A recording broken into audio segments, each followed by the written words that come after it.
గ్రహపాటు. సారంగధర రాజ్యంలో ఆంజనేయ శర్మ అనే దైవజ్ఞ జ్యోతిష్కుడు ఉండేవాడు. జాతకం చెప్పడంలో అతనికి అతనే సాటి. చుట్టుపక్కల గ్రామాల నుంచి ఎంతో మంది వచ్చి తమ జాతకాలు చెప్పించుకునేవారు.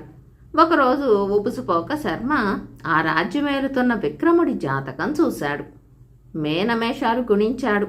తాళపత్ర గ్రంథాలు పరిశీలించాడు. ఎన్ని చూసినా రాజుగారి జాతకం బాగున్నట్టుగా అతనికి కనిపించలేదు. విక్రముడికి గొప్ప రాజ్యపాలనా దక్షుడని పేరు. ప్రజల అవసరాలు తెలుసుకుని అడగకుండానే వారి కోర్కెలు నెరవేరుస్తూ ఉంటాడు. ఉత్తరాధికారి అయిన రాజుగారి కుమారుడికి ఇంకా బాల్యదశ దాటలేదు. ఈ దేశ పౌరుడుగా ఉంటూ రాజుగారికి ప్రమాదం జరగబోతున్నట్లు తెలుసుకుని కూడా ఆ సంగతి ఆయనకు చెప్పకపోవటం దేశద్రోహం అని భావించాడు శర్మ. అందుకని తమ రాజ్యానికి రాబోయే గండాన్ని నివారించిన వాడినవుతానని ఆలోచించి స్వయంగా తనే అశ్వం మీద అప్పటికప్పుడే రాజధానికి బయలుదేరాడు. 3 రోజులు ప్రయాణించి ఆంజనేయ శర్మ రాజుగారి ప్రాసాదం చేరుకోగలిగాడు. అయితే అతన్ని అక్కడ ద్వారపాలకులు అడ్డగించారు. నేను ఆంజనేయ శర్మ అనే జ్యోతిష్కుణ్ణి, రాజుగారితో ముఖ్యమైన పని ఉంది, వెంటనే పోయి వారిని దర్శించుకోవాలి అని అతను ద్వారపాలకులకు విన్నవించుకున్నాడు. ఆ పనేమిటో తమరు తెలియజేస్తే మేము రక్షణాధికారికి చెప్పి మిమ్మల్ని రాజదర్శనానికి పంపడానికి అనుమతి తీసుకుంటాం అన్నారు ద్వారపాలకులు. ఆ పని చాలా రహస్యమైనది, కేవలం రాజుగారికి మాత్రమే చెప్పాలి అని వాదించాడు ఆంజనేయ శర్మ. అంతలో రక్షణాధికారి అటుగా వచ్చి ఆంజనేయ శర్మను చూసి ద్వారపాలకులను ఎవరియనా, ఏమిటి గొడవ అని అడిగాడు. ద్వారపాలకులు జరిగింది ఆయనకు వివరించారు. రక్షణాధికారి శర్మ కేసి పరీక్షగా ఒకసారి చూసి, శర్మ, అందరి ముందు నువ్వు వచ్చిన పని చెప్పడం ఇష్టం లేకపోతే నా చెవిలో చెప్పు అన్నాడు. అందుకు ఆంజనేయ శర్మ, మన్నించాలి, ఆ విషయం ఒక్క రాజుగారికే విన్నవించుకోవాలి, అతి రహస్యం అని చెప్పాడు. నేను రాజుగారి ప్రాసాద ప్రధాన రక్షకుణ్ణి, నాకు తెలియని రహస్యాలు ఏమీ ఉండవు, సందేహించక విన్నవించుకో అన్నాడు ఆజ్ఞాపిస్తున్నట్లు రక్షణాధికారి. ఆంజనేయ శర్మ కాసేపు తటపటాయించి అతని చెవిలో చిన్నగా చెప్పాడు. అది వింటూనే అదిరిపడిన రక్షణాధికారి, నీకెలా తెలుసు అని అడిగాడు. శాస్త్రమండి, శాస్త్రం అన్నాడు శర్మ. నువ్వెక్కడే ఉండు, నేను భవనంలోకి పోయి అనుమతి కోరి వస్తా అంటూ రక్షణాధికారి భవనంలోకి పోయి జ్యోతిష్కుడు చెప్పిన వార్తను మంత్రిగారి చెవిలో ఊదాడు. మంత్రి కంగారు పడిపోతూ కొద్దిసేపు మాట్లాడలేక మౌనంగా ఉండిపోయాడు. రాజుగారికి ఈ విషయం చెప్పమంటారా అని అడిగాడు రక్షణాధికారి. ఏమాత్రం వద్దు, ముందు వాణ్ణి చెరసాలలో బంధించి అసలు విషయం కక్కించండి అంటూ ఆజ్ఞాపించాడు మంత్రి. రాజుగారి దర్శనం, ఆయన నుంచి సన్మానం కోసం కలలు కంటున్న ఆంజనేయ శర్మను రాజభటులు వచ్చి బంధించి చెరసాలలో వేశారు. శర్మ కళ్ళనీళ్లు పెట్టుకుని ఎంత బ్రతిమాలినా వాళ్ళు వినకుండా, చెప్పు, నీకు ఈ విషయం ఎలా తెలిసింది, నీతో పాటు మరెంతమంది రాజద్రోహులున్నారు అంటూ ఆయన్ను చిత్రహింసలు పెట్టసాగారు. గంట తర్వాత రక్షణాధికారి ఆంజనేయ శర్మను చూడవచ్చాడు. అతన్ని చూస్తూనే పోరుమంటూ, నాకీ దుర్గతి ఏమిటి, ఏదో రాజుగారి ఆపద తొలగిద్దామని వస్తే నేను ఆపదల్లో చిక్కుకోవటమేమిటి, నా పాటికి నేను నా దగ్గరికి వచ్చిన వారి జాతకాలు చూసుకోకుండా ఎక్కడో తాళపత్రాల్లో మూలపడి ఉన్న రాజుగారి జాతకం చూడటం ఎందుకు, అంతా కొరివితో తలగొక్కున్నట్టయింది. ఇప్పుడు నాకు బుద్ధి వచ్చింది మహాప్రభు, తమరు నన్ను వదిలిపెడితే మరుక్షణం మా ఊరికి వెళ్ళిపోతాను, ఇదంతా నా ప్రారబ్ధ కర్మ, గ్రహపాటు అంటూ కాళ్ళ వెళ్ళ పడ్డాడు. ఓయ్, ఊరికే కర్మ సిద్ధాంతం వల్లించకు, అస్సలు మీ రాజద్రోహుల ముఠాలో ఎంతమంది ఉన్నారు, ఏ రకం ఎత్తుగడలు వ్యూహరచన చేశారు, వేగిరం బయటపెట్టు అంటూ రక్షణాధికారి కళ్ళెర్ర చేశాడు. బాబు, నమ్మండి, నాకే పాపం తెలియదు అని ఆయన 2 చేతులు ఎత్తి రక్షణాధికారికి నమస్కరించాడు. అయితే రక్షణాధికారి ఆయన మాటలు నమ్మక భటులతో, ఇతను నిజం చెప్పే వరకు అన్ని రకాల హింసలు ప్రయోగించండి అని అక్కడి నుంచి వెళ్ళిపోయాడు. ఆ మర్నాడు సారంగధర రాజు విక్రముడు వ్రాహ్యాళికి పోతున్నప్పుడు ఎవరో గుర్తు తెలియని వ్యక్తి ఆయన్ని బాణంతో కొట్టి పారిపోయాడు. రాజు స్వర్గస్థుడయ్యాడు. రాజు మరణించిన సంగతి తెలియగానే ఆస్థాన జ్యోతిష్కుడు మంత్రితో, రాజుగారికి జాతకరీత్యా రానున్న గండాన్ని అడ్డుకునే వారికి కూడా మరణం తప్పదన్నది జాతకంలో స్పష్టంగా ఉన్నది. ఇది ఎరిగిన నేను రాజుగారిని ఎలా హెచ్చరించటమా అని ఆలోచిస్తూ ఉండగానే ఈ ఘోరం జరిగిపోయింది అంటూ కళ్ళు తుడుచుకున్నాడు. మంత్రి ఎంతో విచారపడుతూ, ఆంజనేయ శర్మ గొప్ప రాజభక్తి కలవాడు. అనవసరంగా అపార్థం చేసుకున్నాం. అతన్ని ఘనంగా సన్మానించటం మన విధి అని రక్షణాధికారిని పిలిచి శర్మను తన సమక్షానికి తీసుకురమ్మన్నాడు. రక్షణాధికారి అక్కడి నుంచి బయలుదేరి వెళ్ళి అరగంట తర్వాత తిరిగి వచ్చి మంత్రితో, మంత్రివర్య, ఆంజనేయ శర్మను బంధించిన చెరసాలలో చిత్రహింసలకు లోనై గుండె ఆగి మహారాజు గారి కన్నా ముందుగానే కాలం చేశాడు. మహారాజు గారి జాతకం చూసిన శర్మ పాపం తన జాతకం చూసుకోవటం మరిచిపోయాడు అని చెప్పాడు. కథ సమాప్తం. కోడలి యుక్తి. కెర్లంపూడి అనే జమీ గ్రామంలో నివసించే సోరమ్మకు సదానందం ఒక్కగానొక్క కొడుకు. చిన్నప్పుడే తండ్రి పోవటంతో సోరమ్మ కొడుకును అల్లారు ముద్దుగా పెంచింది. అతడికి 25 ఏళ్లు వస్తున్నా ఏ ఒక్క పని చేత కాదు. అలా అని చదువు అబ్బలేదు. సోరమ్మ పరమ కోపిష్టి. ఇరుగు పొరుగు కుటుంబాలతో ఏమాత్రం కలుపుకొలుగా ఉండేది కాదు. తనకు నచ్చని అతి చిన్న విషయాల్లో కూడా వాళ్ల మీద కస్సుబుస్సుమంటూ విరుచుకుపడేది. వీడికి తోడు పొదుపు పేరుతో పరమ పిసినారిగా ప్రవర్తించేది. ఈ కారణాల వల్ల సోరమ్మ అంతో ఇంతో ఆస్తిపర్రాలైన సదానందానికి తమ పిల్లనిచ్చి ఆమెతో బియ్యం అందటానికి ఎవ్వరూ ముందుకు రాలేదు. సోరమ్మ కిర్లంపూడికి చాలా దూరంగా ఉన్న మరో గ్రామంలోని పేదింటి పిల్ల భవానితో కొడుక్కు పెళ్లి చేసింది. కాపురానికి వచ్చిన కొత్తల్లోనే భవానికి అత్తగారి కోపిష్టితనం, దుందుడుగు స్వభావం అర్థమైపోయింది. సోరమ్మ చిన్న మెత్తు పని చేయకుండా భవాని చేత ఇంటి చాకరీ అంతా చేయించేది. మధ్య మధ్య ఇంటి పనులు సరిగా చేయడం లేదని విసుక్కునేది కూడా. తల్లి తన భార్యను పని మనిషి కన్నా హీనంగా చూస్తున్నదని తెలిసి భయం కొద్దీ సదానందం నోరెత్తేవాడు కాదు. కోడల్ని రాచి రంపాన పెట్టకపోతే ఆ పిల్ల ఎక్కడ కొడుకును కొంగుకు ముడేసుకుంటుందో అని సోరమ్మకు భయం. ఇలా రోజులు గడుస్తూ ఉండగా చలికాలం వచ్చి సోరమ్మ పెరట్లోని చిక్కుడు తీగ విరగగాసింది. కాయ నిండా గింజ పట్టి నిగనిగలాడే చిక్కుడుకాయలు కళ్ళకింపుగా కాశాయి. భవానికి చిక్కుడుకాయ కూరంటే చెప్పలేనంత ఇష్టం. కానీ సోరమ్మ తనకు కొడుకు సరిపోయేంత కూర మాత్రమే చేసేది. కోడలకు ఒక్క పెసరు కూడా మిగిల్చేది కాదు. ఇంతలో సోరమ్మ చెల్లెలు కొడుకు పెళ్లి కుదరటంతో పక్క ఊరుకు వెళ్లవలసిన పని పడింది ఆమెకు. ఆమె కోడల్ని పిలిచి, ఇదిగో దొడ్లో తేగకున్న చిక్కుడుకాయలన్నీ కోసి సంచిలో నింపి ఉంచు. నేను తిరిగి వచ్చాక వాటిని సంతకు పంపుతాను. ఒక్క కాయ తగ్గినా నాకు తెలిసిపోతుంది, జాగ్రత్త అని హెచ్చరించి కొడుకును వెంట పెట్టుకుని పెళ్లికి బయలుదేరింది. అత్తగారు భర్త అటు వెళ్ళగానే చిక్కుడుకాయలన్నీ కోసింది భవాని. వాళ్ళు ఇంటలేని 3 రోజులు 3 పూటల చిక్కుడుకాయల కూర చేసుకుని సుష్టుగా ఫోన్ చేసింది. 4వ రోజు రాత్రి పెళ్లి నుంచి తిరిగి వచ్చిన సోరమ్మ సంచిలో 4-5 గుప్పెళ్ల చిక్కుడుకాయలే ఉండటం చూసి కోపంతో భగ్గుమంటూ కొడుకును పిలిచి, నీ పెళ్ళాం ఇంటి దొంగ, ఈనాడు చిక్కుడుకాయలు, ఆ తర్వాత వీలు చూసుకుని ఇంట్లో ఉన్న విలువైన వస్తువులే దొంగిలించగలదు. దీన్ని ఇంట్లో ఉంచుకోవడం అంటే పామును పాలు పోసి పెంచటమే. ఇప్పుడిప్పుడే ఈ అర్ధరాత్రి వేళ తీసుకుపోయి ఊరి పొలిమేరలో అమ్మవారి గుడి దగ్గర ఉన్న తాళ్లతోపులో విడిచిరా. ఈ గడ్డు చలికి బతికుంటే తెల్లవారేకేం చేయాలో ఆలోచిద్దాం అన్నది. సదానందం ఏదో అడ్డు చెప్పబోయి తల్లి రౌద్రాకారం చూసి నోరు మెదపకుండా భవానీని వెంట పెట్టుకుపోయి చీకటి గుయ్యారంగా ఉన్న తాళ్లతోపులో వదిలి ఎక్కడ లేని దిగులుతో ఇంటికి తిరిగి వచ్చాడు. ఒక 15 గంట కాలం గడవకముందే భవానికి తాళ్లతోపు చీకటి భయం కన్నా రివ్వుమంటూ వీచే చలిగాలి బాధ ఎక్కువయ్యింది. ఆ దాపుల్లో అంతగా పూజా పునస్కారాలు లేక శిథిలావస్థకు చేరుకుంటున్న అమ్మవారి గుడి ఉందని భవానికి తెలుసు. చలి బాధ తప్పించుకునేందుకు ఆమె ఆ గుడిలోకి వెళ్ళింది. అంతలో ఎవరో మనుషులు వస్తున్న కాళ్ల చప్పుడు విని చప్పున అమ్మవారి విగ్రహం వెనక దాక్కుంది. చిన్నగా మాట్లాడుకుంటూ 4 దొంగలు అక్కడికి వచ్చి తాము దొంగిలించి తెచ్చిన బంగారు నగలు పంచుకోవటానికి గర్భగుడి ముందు కూర్చుని వాదులాడుకోసాగారు. ఇది నా వాటా అంటూ నగల్లో సగం తీసుకున్నాడు ఒక దొంగ. అదెలా కుదురుతుంది, 3వ వంతు నాకు రావాలి అన్నాడు మరొకడు.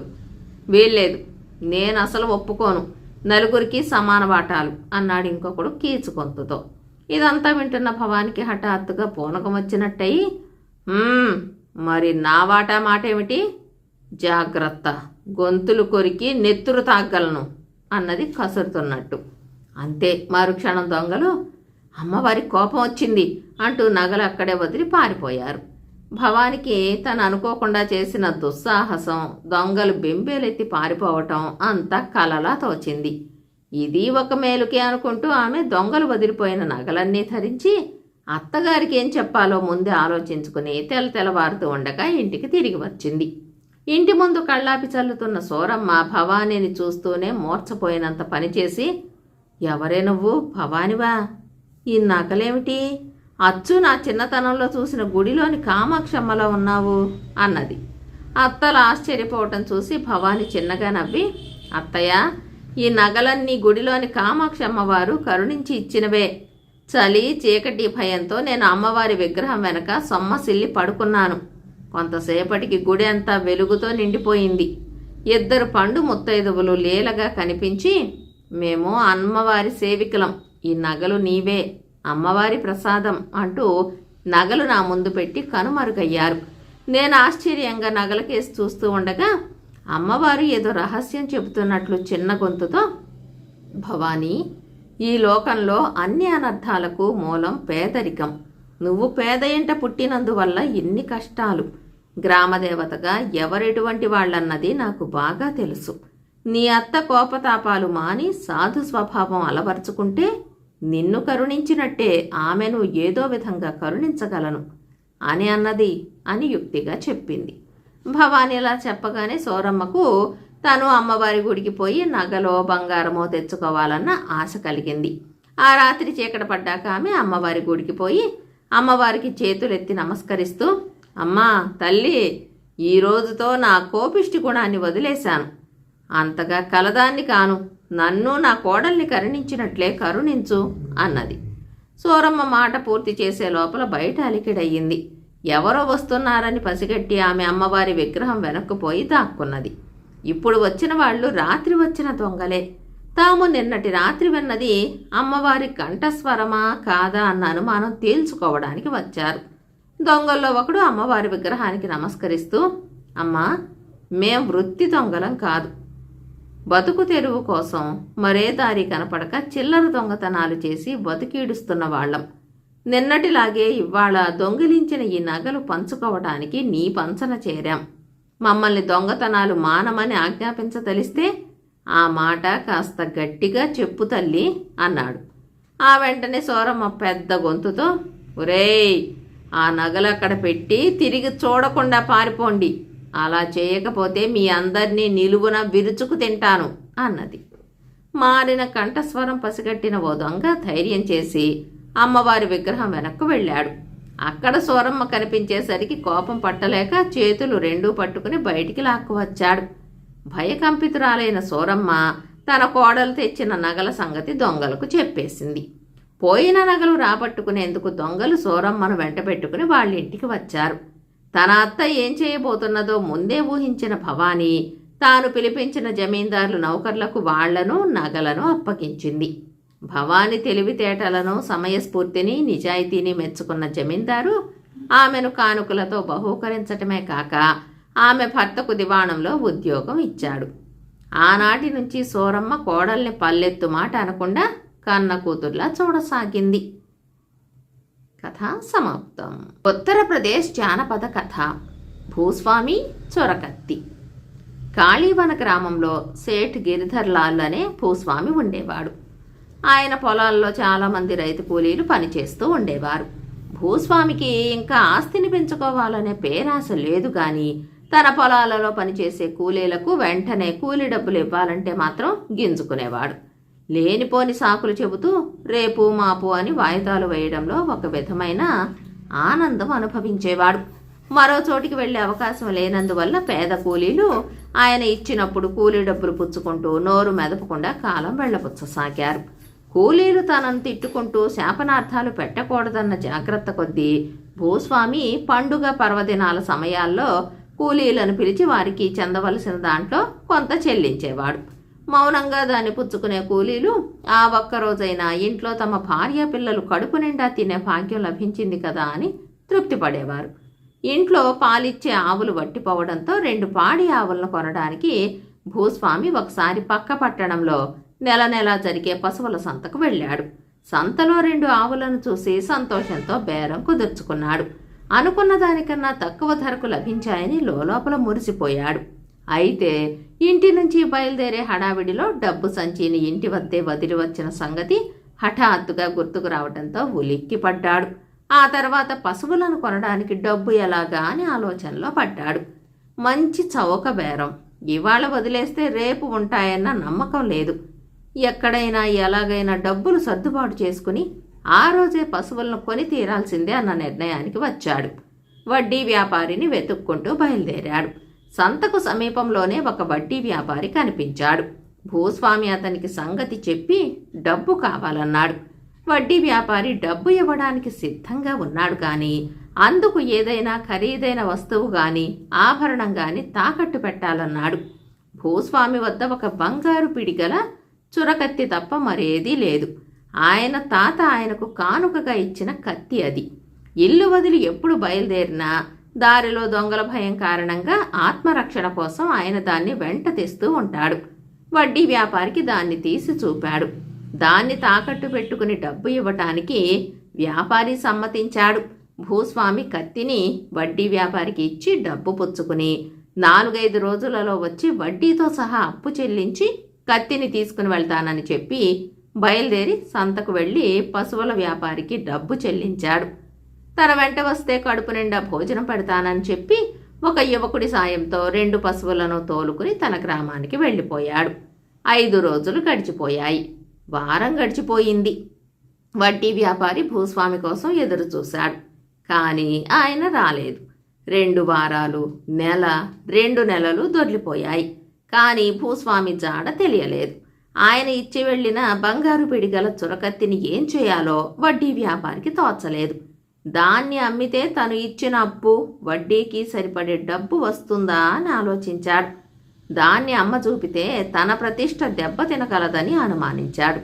భూస్వామి వద్దకు తన నౌకర్ను పంపాడు. ఆ సమయంలో భూస్వామి ఇంటి వద్ద లేడు. కాచుకుని కూర్చుని ఎంతకు రాకపోయేసరికి ఇక లాభం లేదని నౌకరు వట్టి చేతులతో తిరిగి వచ్చాడు. మరికొన్ని రోజుల తర్వాత వడ్డీ వ్యాపారి మళ్లీ నౌకర్ను పంపాడు.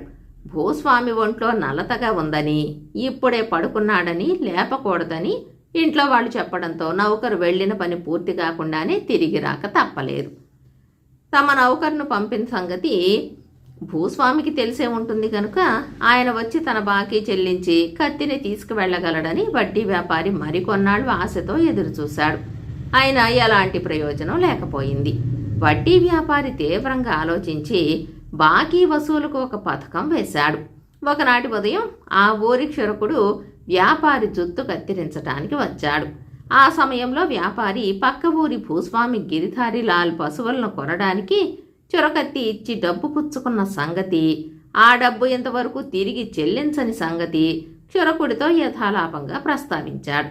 ఆ తర్వాత భూస్వామి తన వద్ద ఇచ్చి వెళ్లిన బంగారు పిడి కత్తి ఇప్పుడు తన ఇంట్లో కనిపించటం లేదని, భూస్వామి డబ్బుతో వస్తే ఏం చేయాలో తోచడం లేదని, ఆయన రాకుండా ఉంటేనే తనకు మంచిదని నెమ్మదిగా చెప్పాడు. రోజుకు కనీసం 5-6 మందిని చూస్తారు కనుక ఇలాంటి విషయాలు 10 మందికి తెలియజేయడంలో నేర్పర్లు. అందువల్లే భూస్వామి బాకీ వసూలు కాని సంగతిని అతనికి చెప్పాడు.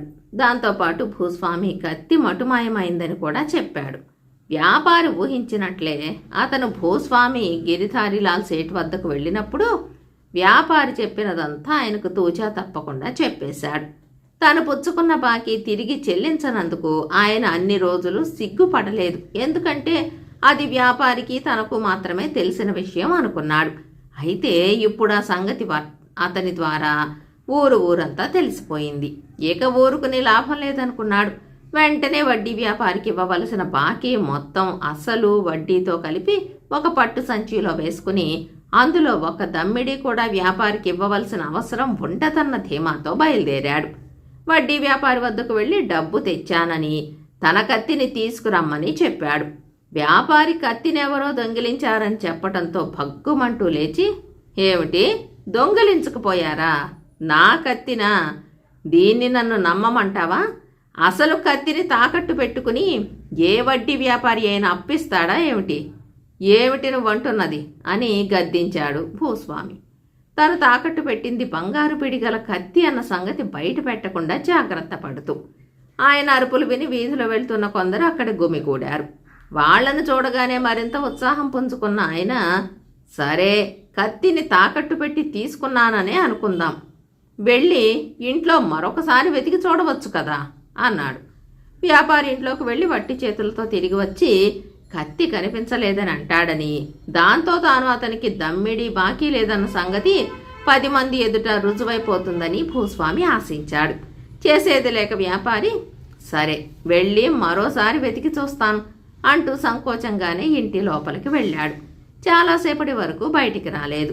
భూస్వామి మాటి మాటికి తన వద్ద ఉన్న డబ్బు సంచిని తీసి పైకి చూపుతూ బాకీని తిరిగి చెల్లించటానికి సిద్ధంగా ఉన్నట్టు 10 మందికి తెలియాలని తెగ ప్రయత్నించసాగాడు.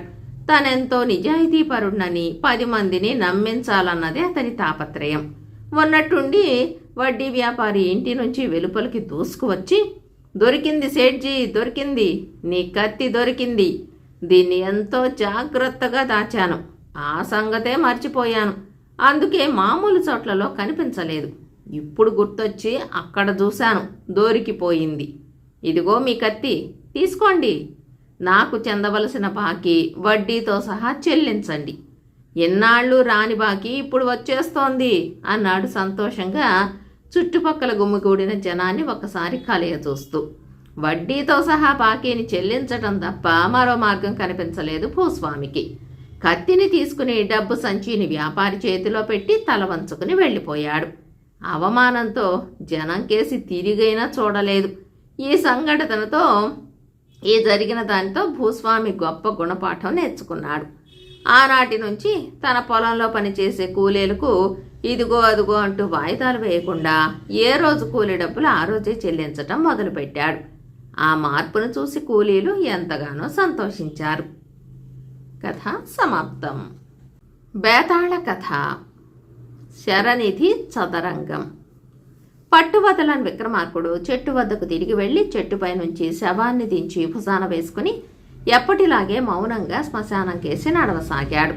అప్పుడు శవంలోని బేతాళుడు, రాజా, ఇంత అర్ధరాత్రి వేళ శ్మశానంలో అలుపు సొలుపు లేకుండా నన్ను మోస్తూ నీ అమూల్యమైన కాలాన్ని వ్యర్థం చేసుకుంటున్నావని భావిస్తున్నాను.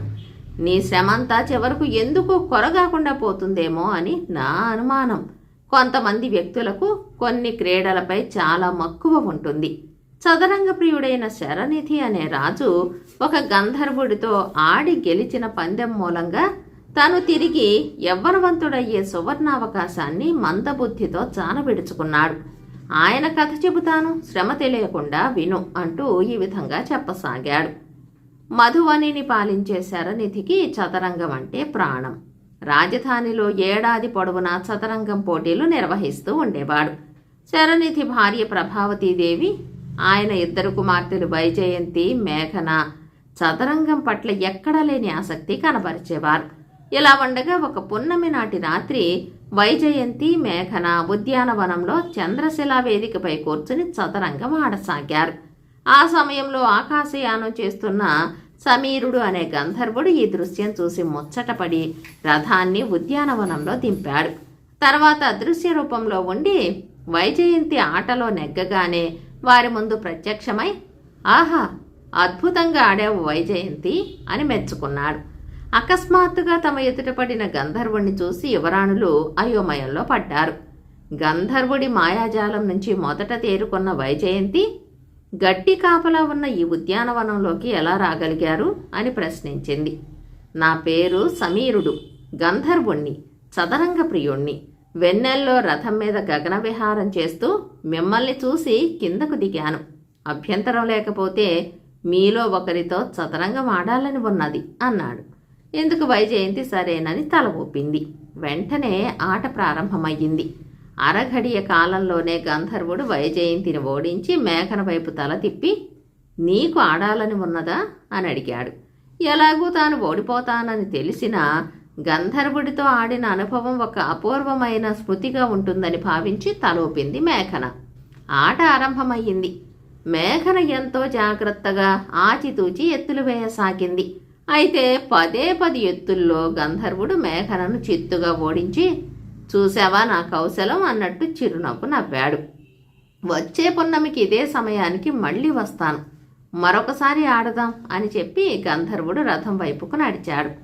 యువరాణులిద్దరూ కొంత ఆలస్యంగా అంతఃపురానికి రావటం చూసి మహారాణి, ఏమిటింత ఆలస్యం, ఇంతసేపు ఉద్యానవనంలో చదరంగం ఆడుతూ కూర్చున్నారన్నమాట అంటూ చిరుకోపంతో మందలించింది. మేఘన తల్లి మాటలు పట్టించుకోకుండా, అమ్మా, ఒక గంధర్వుడు నాతో అక్కతో చదరంగం ఆడాడు అన్నది. కుమార్తె మాటలకు ప్రభావతీదేవి, అవురా, నిజమేనా అని ఆశ్చర్యపోతూ వైజయంతిని ప్రశ్నించింది. అవునమ్మా, మేఘన చెప్పింది నిజమే.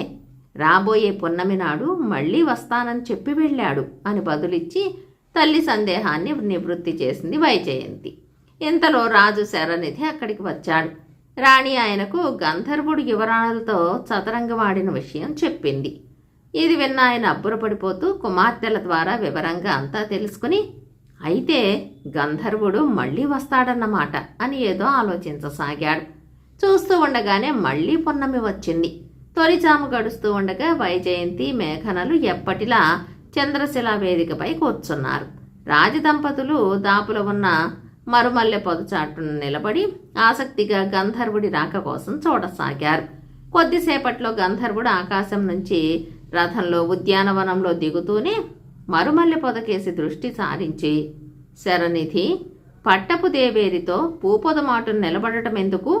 మీకు అభ్యంతరం లేకపోతే మీతో చదరంగం ఆడాలని ఉంది అన్నాడు చిరునవ్వుతో. గంధర్వుడు స్వయంగా ఆహ్వానించడంతో శరనిధి సంతోషంగా అంగీకరించాడు. రాజు సమీరుడు చంద్రశిలా వేదికపై ఎదురుబొదురుగా కూర్చున్నారు. పక్కన ప్రభావతీదేవి, వైజయంతి, మేఘనలు ఆసీనులయ్యారు. పోటీ అంటే ఏదైనా పందెం వడ్డితే ఆసక్తిగా ఉంటుంది, ఏమంటావు అంటూ సూచన చేశాడు పావుల్ని సర్దుతూ సమీరుడు. ఆ ప్రశ్న విని శరనిధి అయోమయంగా, మరైతే పందెంగా ఏం వడ్డాలంటావు అని అడిగాడు. అప్పుడు గంధర్వుడు, నేను పోటీలో ఓడితే నా గంధర్వ మహిమ వల్ల నడిప్రాయంలో ఉన్న నిన్ను మళ్ళీ నవయవ్వనుణ్ణి చేస్తాను. నువ్వు ఓడిపోతే నీ కుమార్తెలలో ఒకరిని నాకిచ్చి వివాహం చేయాలి, సమ్మతమేనా అన్నాడు. రాజు ఆలోచనలో పడ్డాడు. తాను ఓడిపోతే ఎంతో యోగ్యుడైన గంధర్వుడు తనకు అల్లుడవుతాడు. తాను గంధర్వుడిపై గెలిస్తే వృద్ధాప్యం ముంగిట ఉన్న తను తిరిగి యవ్వనవంతుడవుతాడు. ఓడినా గెలిచినా తనకే మేలు జరుగుతుంది అనుకుంటూ సంబరపడ్డాడు. అదే సమయంలో యువరాణులిద్దరూ తమ తండ్రిని గంధర్వుడు ఓడిస్తే తామిరువురిలో ఎవరిని పాణిగ్రహణం చేస్తాడో అని మథనపడసాగారు. ఇక రాణి ఆలోచనలు వేరుగా ఉన్నాయి. వృద్ధాప్యంలో అడిగిడబోతున్న భర్త ఒకవేళ గంధర్వుడిపై గెలిచి యవ్వనవంతుడైతే యవ్వనం సడిలి నడిప్రాయంలో ఉన్న తనను తృణీకరించి మరో యువతితో పునర్వివాహానికి సిద్ధపడడు కదా. ఇలా సాగాయి ఆమె ఆలోచనలు. ఇంతలో ఓ చిత్రం జరిగింది. ఆకాశం నుంచి మరొక రథం ఉద్యానవనంలో దిగింది. అంతా దిగ్భ్రాంతితో అటువైపు చూస్తూ ఉండగా అద్భుత సౌందర్య రాశి అయిన ఒక గంధర్వ స్త్రీ వాళ్ళకేసి వచ్చింది. రాజు శరనిధి ఆమెకేసి పరీక్షగా ఒకసారి చూసి తమను సమీపించగానే, ఆశ్చర్యంగా ఉంది, ఇంతకు నువ్వెవరు అని అడిగాడు. ఈ గంధర్వుడి అర్ధాంగిని, ఇప్పుడు ఈయన వివాహమాడటానికి కుతూహలపడుతూ ఉన్న సుందరాంగి ఎవరా అని చూడవచ్చాను అన్నదామె వ్యంగ్యంగా. రాజు మరుక్షణం ఒక నిర్ణయానికి వచ్చి గంధర్వుడి వైపు తిరిగి, సరే, ఆట ప్రారంభిద్దాం, కానీ ఒక ఒప్పందం. ఈ చదరంగం ఆటలో గెలుపోటములు ఎవరివైనా నాకు నా కుటుంబానికి ఎలాంటి హాని కలగకూడదు. ఇందుకు సమ్మతమేనా అని అడిగాడు.